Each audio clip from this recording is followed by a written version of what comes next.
अस्सलाम वालेकुम। मेरा नाम है ज़ीशान उस्मानी। आज की इस वीडियो का टॉपिक है अपना टाइम आएगा। ये शायद किसी मूवी के अंदर कोई डायलॉग था या कोई गाना था या क्या था। ये सारे हमारे बच्चों ने इसको रट लिया है और सबके सब ये बोलते रहते हैं अपना टाइम आएगा, अपना टाइम आएगा। अभी जो सियालकोट में रिसेंटली वाक़या हुआ जिसमें श्रीनगर शहरी को ज़िंदा जला दिया गया, तो वहाँ पर उसकी लाश के साथ जो बच्चा मोबाइल फ़ोन के ऊपर सेल्फ़ी ले रहा था, उस मोबाइल फ़ोन का जो कवर था उस पर भी लिखा हुआ था अपना टाइम आएगा। तो अपना टाइम आएगा कि इससे बुरी तशरीह और रियलाइजेशन शायद कोई और नहीं हो सकती।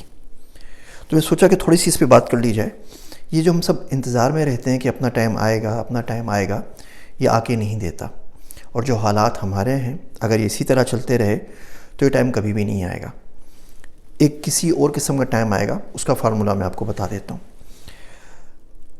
मेरा एक दोस्त है अब्दुल्ला, उसका बड़ा अच्छा मशगला है। जब भी फेसबुक पे जाता है और कुछ टाइम उसके पास होता है तो सर्च बार के ऊपर जाके लिख देता है death, RIP, rest in peace, या इंतकाल, या इन्ना लिल्लाहि व इन्ना इलैहि राजिऊन।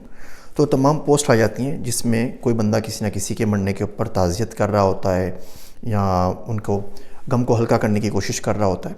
तो फिर वो देखता है कि इस बंदे की बात हो रही है। ज़ाहिर बात है कोई बंदा मर गया तो बाकी लोग लिखते हैं उसके ऊपर, प्रोफाइल के ऊपर आके रिप लिखते हैं या उसकी फैमिली से बात करते हैं और बंदा उमन टेक हुआ होता है। फिर वो जाके चेक करता है उस बंदे की प्रोफाइल के अंदर कि वो आखिरी काम क्या कर रहा था। मिसाल के तौर पे एक बच्चे का पता लगा कि 24-26 साल उसकी उम्र थी, जवान, मोटरवे पे एक्सीडेंट हुआ और उस बच्चे का इंतकाल हो गया, यानी कि उसका टाइम आ गया। वो जो टाइम आना है, ये टाइम तो किसी का भी नहीं टलना ना, ये सबका आना है, सवाल जवाब होने हैं, हम सबको ये बात पता है। तो देखा कि बच्चा किसी फहश गाने के ऊपर, आइटम सॉन्ग के ऊपर गाड़ी में डांस कर रहा था। उसकी लास्ट पोस्ट ये थी और उसके 15-20-25 मिनट के बाद शायद उसका इंतकाल हो गया। किसी और शख्स के देखा तो उसने गाने पोस्ट किए हुए थे, किसी ने कोई वाहियात से इमेज पोस्ट किए हुए थे। कोई बंदा ऐसा भी निकला जो नमाज़ पढ़ रहा था और जिसने दुआओं की लोगों से अपील की थी। आप सिर्फ कुछ भी ना करें ना, आप सिर्फ ये ब्राउजिंग कर लिया करें रोज़ के 5-10 मिनट, हफ्ते में एक दिन कर लें, महीने में एक दिन कर लें, तो भी आपको झटका देने के लिए काफ़ी होगा।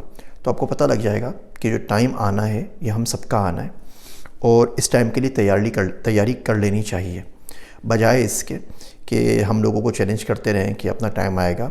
और जो दुनिया वाले टाइम की बात कर रहे हैं वो तो शायद आए शायद ना आए।